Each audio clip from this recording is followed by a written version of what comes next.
देखिए ये चैप्टर आपको पढ़ाया जा रहा है एमएस ऑफिस, है ना।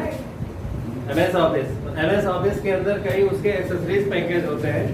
उस एक्सेसरीज पैकेज में एमएस वर्ड होता है, एमएस एक्सेल होता है, एमएस एक्सेस होता है, एमएस पावरपॉइंट होता है, एमएस पब्लिशर होता है और एमएस आउटलुक होता है।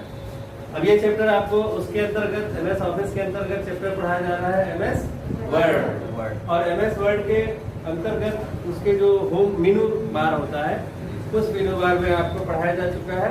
होम मेनू पढ़ाया जा चुका है, इंसर्ट मेनू पढ़ाया जा चुका है और इसके बाद फिर अभी पढ़ाया जा रहा है रेफरेंसेस। रेफरेंसेस पढ़ाया जा रहा है। तो रेफरेंसेस मेनू के अंतर्गत एक ऑप्शन आपको मिलता है फुटनोट ग्रुप। रेफरेंसेस मेनू पे क्लिक करते हो तो रेफरेंसेस मेनू का रिबन खुलता है। उस रिबन में एक ग्रुप मिलता है फुटनोट ग्रुप।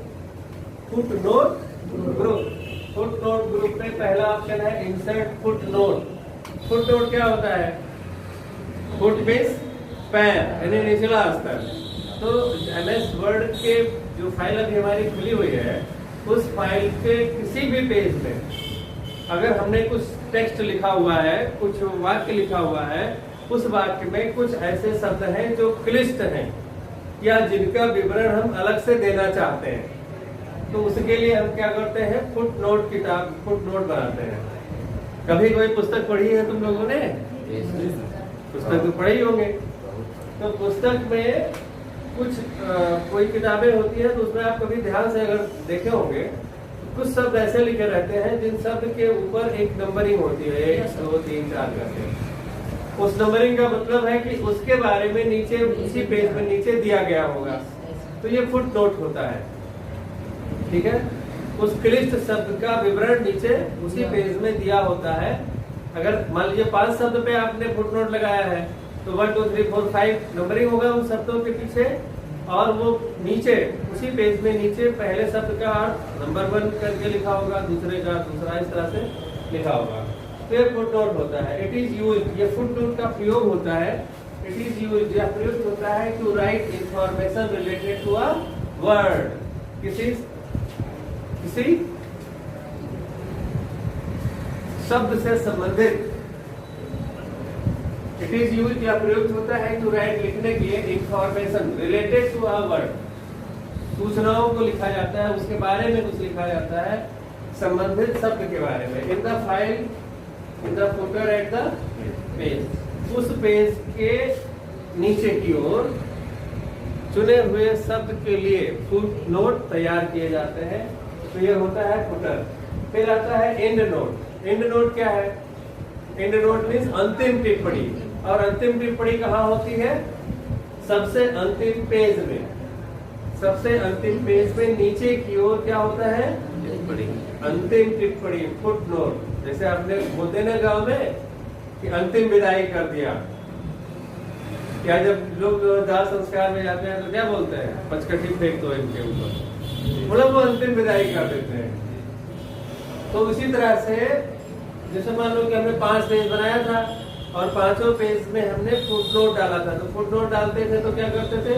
फुटनोट उसी पेज में नीचे आएगा, चुने हुए शब्द के लिए उसी पेज में नीचे फुटनोट आएगा। लेकिन अगर हम एंड नोट तैयार करते हैं तो किसी भी पेज में कोई भी शब्द आपने चुना है और उसको एंड नोट, उसका एंड नोट आपको डिस्प्ले कराना है, तो उसके लिए अंतिम पेज के नीचे, अंतिम पेज में नीचे की ओर एंड नोट प्रदर्शित होता है। तो एंड नोट है। दिस ऑप्शन इज यूज्ड, यह विकल्प प्रयुक्त होता है टू राइट इंफॉर्मेशन, सूचना लिखने के लिए, रिलेटेड टू अ वर्ड, किसी वर्ड से संबंधित, in the file at the end of the file, end of the file, या कह सकते हो कि last page, end of the file और लास्ट पेज। अंतिम पेज के अंत में क्या रहता है? And note. ठीक है, तो वह अंतिम पेज के अंत में एंड नोट आ जाएगा। चाहे वो पहले पेज पे ही आपने एंड नोट लगाया है, चाहे दूसरे पे लगाया, चाहे तीसरे में लगाया, लेकिन वो कहाँ दिखेगा? अंतिम पेज में। अगर 5 पेज है तो 5वें पेज के अंत में दिखेगा उसको, इसलिए इसको क्या बोलते हैं? एंड नोट बोलते हैं, अंतिम टिप्पणी बोलते हैं, अंतिम वक्तव्य। जैसे बोलते हैं ना कि फांसी पे चढ़ने जा रहे हो, तुम्हारी कोई अंतिम इच्छा है? तो अंतिम इच्छा यानी अंतिम टिप्पणी होती है। फिर आता है next footnote. From this option इस विकल्प से यूजर कैन रीच, हम लोग पहुंच सकते हैं। फ्रॉम दिस ऑप्शन इस विकल्प से user can reach, reach means पहुंचना, हम पहुंच सकते हैं with cursor at the next और प्रीवियस फुटनोट और एंड नोट। जैसे मान लो कि हमने 10 फुटनोट लगा दिया, 10 फुटनोट लगा दिया, अभी भी पहला फुटनोट हम देख रहे हैं, है ना? उसके बाद हमको देखना है दूसरा, तीसरा, चौथा, पांचवा, ठीक है? तो फर्स्ट, सेकेंड, थर्ड फुटनोट आगे आगे बढ़ते जा रहे हैं, तो उसके लिए क्या करेंगे? नेक्स्ट फुटनोट, नेक्स्ट फुटनोट, है ना? नेक्स्ट फुटनोट जैसे पहले पे है, नेक्स्ट फुटनोट करेंगे, दूसरा फुटनोट आ जाएगा, फिर नेक्स्ट करेंगे, तीसरा आ जाएगा, यानी कर्सर वहां चला जाएगा। और कर्सर चले जाने का मतलब है कि वो एक्टिवेट हो गया। तो नेक्स्ट फुटनोट है। अब उसी तरह से प्रीवियस फुटनोट आता है, नेक्स्ट फुटनोट जैसे नेक्स्ट नेक्स्ट नेक्स्ट करते चले गए, तो 2 1 2 3 4 5 करके आगे बढ़ते चले गए। अब मान लो हम 10वें फुटनोट पे पहुंच गए और हमको जाना है 5वें पे, फिर वापस आना है, तो उसके लिए प्रीवियस फुटनोट, इसमें ऑप्शन रहेगा प्रीवियस फुटनोट। जितनी बार प्रीवियस करते जाओगे, तो 10 लगाया था टोटल आपने, 10वें पे है, तो प्रीवियस करोगे 9 पे आ जाएंगे, फिर प्रीवियस 8 पे आ जाएंगे, फिर प्रीवियस 7, इस तरह से 1 तक हम पीछे भी आ सकते हैं। फिर आता है प्रीवियस फुटनोट। और उसी तरह से एंड नोट के लिए भी है कि पहला एंड नोट अगर हमारा अभी एंड नोट पर कर्सर है पहले पे, हमें दूसरे, तीसरे, चौथे पे जाना है, तो next and note, next and note, इस तरह से आगे बढ़ते जाएंगे। और अगर प्रीवियस एंड नोट करेंगे, हम आगे बढ़ चुके हैं, 5 तक पहुंचे हैं, तो हमें फिर पीछे आना है, तो प्रीवियस फुटनोट। तो प्रीवियस फुटनोट पे क्लिक करके हम पीछे पीछे पीछे पीछे पीछे का फुटनोट एंड नोट देख सकते हैं। तो ये इंसर्ट फुटनोट और एंड नोट होता है। फिर आता है शो नोट्स। जैसे अभी सारे नोट्स दिखाई नहीं दे रहे हैं, यानी फुटनोट कहाँ है ये दिख नहीं रहा है, तो शो फुटनोट, जहां जहां फुटनोट लगा होगा वहां वहां आपका कर्सर पहुंचता जाएगा। तो क्या हो गया? Show footnote. इसी तरह से अगर एंड नोट हमको देखना है, जैसे 10 पेज है और अभी हम तीसरे नंबर पेज पर हैं, हमें क्या करना है? एंड नोट पे सीधे पहुंचना है, यानी 10वें पेज में जाना है,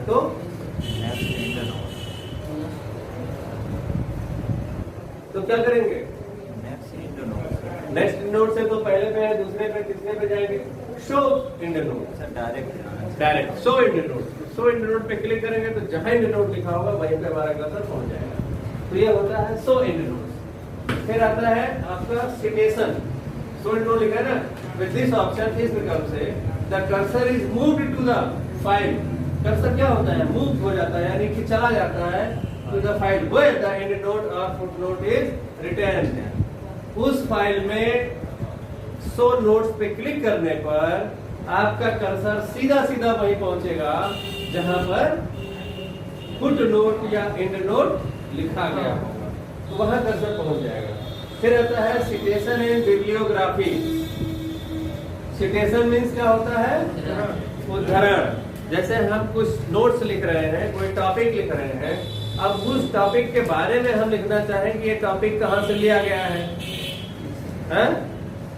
कहाँ से लिया गया है, किस किताब से लिया गया है, किस लेसन से लिया गया है, और इसके राइटर कौन है ना? ये सब। जैसे मान लो ये पैराग्राफ है, ये आगे ऊपर की 4 लाइनें हैं, ये भी 4 लाइनें कहाँ से ली गई हैं, किस पुस्तक से ली गई है, तो उसके बारे में हम यहाँ पर कुछ दे सकते हैं। यहाँ पे कर्सर अगर हमारा है, तो कर्सर होने के बाद हम क्या करेंगे? इंसर्ट सिटेशन पर क्लिक करेंगे। इंसर्ट सिटेशन पर क्लिक करेंगे तो एक बॉक्स आ जाएगा, उस बॉक्स में इंसर्ट सिटेशन पे क्लिक करेंगे तो एक बॉक्स आ जाएगा, उस बॉक्स में हम क्या कर सकते हैं? बुक नेम लिख सकते हैं, किस पुस्तक से लिया गया है। मान लो कि गोदान से लिया गया है, गोदान एक पुस्तक है ना, तो गोदान से लिया गया है। अब इसके राइटर कौन है? उसको बोलते हैं ऑथर, ठीक है, ऑथर। तो ऑथर कौन है? मुंशी प्रेमचंद है। तो ये ऑथर हो गया। तो फिर ये किताब कब प्रकाशित की गई थी, जब प्रकाशित की गई थी वो वहाँ पे ईयर डाल सकते हैं, कितने पृष्ठों की वो पुस्तक थी, ये सब। तो यानी उस जो ये जो आपका स्टेंजा है, इस स्टेंजा के लिए हम क्या कर सकते हैं? कोई उदाहरण दे सकते हैं, उसका विवरण दे सकते हैं कि कहां से ये लिया गया है। ठीक है, तो ये सिटेशन होता है। विद दिस ऑप्शन, इस विकल्प से the citation of book, magazine, article, art etc can add और राइट। यहाँ पर हम क्या कर सकते हैं कि उस स्टेंजा के लिए उदाहरण दे सकते हैं, तो उसको कहते हैं सिटेशन। अब फिर आता है बिब्लियोग्राफी। बिब्लियोग्राफी मीन्स होता है विस्तृत रूप, है विस्तृत रूप, ब्रॉड फॉर्मेट, यानी फॉर्मेट। तो जो सिटेशन आपने दिया है वो सिटेशन आपको यहाँ पूरा नहीं दिखेगा, पूरा नहीं दिखेगा, केवल एक छोटा सा शब्द दिखेगा और आपको लगेगा कि यहाँ सिटेशन दिया गया है। लेकिन उसको अगर हम पूरा विस्तृत रूप से देखना चाहें तो क्या होता है उसके लिए, उसके लिए क्या होता है बिब्लियोग्राफी। बिब्लियोग्राफी में हम उस सिटेशन का पूरा प्रारूप पेज पर प्राप्त कर सकते हैं, ला सकते हैं। तो ये बिब्लियोग्राफी होता है। विद दिस ऑप्शन, इस विकल्प से द बिब्लियोग्राफी ऑफ सिटेशन, यानी जो सिटेशन हमने लिखा है उसी का बिब्लियोग्राफी यानी कि उसका पूरा प्रारूप bibliography can be insert in file, file में ला सकते हैं, डाल सकते हैं। फिर आता है मैनेज सोर्स। मैनेज सोर्स क्या होता है, इसे बाद में, मान लो कि हमने लिख दिया अभी कि गोदान से लिया गया है और इसका राइटर मुंशी प्रेमचंद है, तो अब हमें क्या करना है, बाद में उसमें कुछ परिवर्तन करना है। जो सिटेशन हम डाल चुके हैं उसी सिटेशन में हमको कुछ परिवर्तन करना है, तो उसके लिए ऑप्शन है मैनेज सोर्सेज। तो विद दिस ऑप्शन, इस विकल्प से द सिटेशन और डिलीशन इज एडिटेड, यानी कि जो सिटेशन हमने डाला हुआ है उस सिटेशन को हम उसमें कुछ संशोधन कर सकते हैं या उस सिटेशन को डिलीट भी कर सकते हैं। अगर हमें जरूरत नहीं है तो उस सिटेशन को हम डिलीट कर देंगे, और नहीं तो अगर उसमें कुछ संशोधन करना है, मुंशी प्रेमचंद की जगह पे मान लो किसी दूसरे पुस्तक का नाम डालना है गोदान की जगह पे, तो दूसरे पुस्तक का नाम डाल दे। जैसे रश्मिरथी डालना है, रश्मिरथी नाम सुना है कभी? किसने लिखा था? किसने लिखा था बताओ? नहीं पता है? रामधारी सिंह दिनकर जो राष्ट्र कवि है, तो उन्होंने लिखा। तो ये सब आप उसमें संशोधन कर सकते हो या उसको डिलीट भी कर सकते हो। ठीक है, तो मैंने सोर्सेज में ये होता है कि with this option the citation और डिलीशन, इस विकल्प के द्वारा जो हम सिटेशन डाल चुके हैं उस सिटेशन में कोई बदलाव कर सकते हैं या उसको डिलीट कर सकते हैं। ठीक है।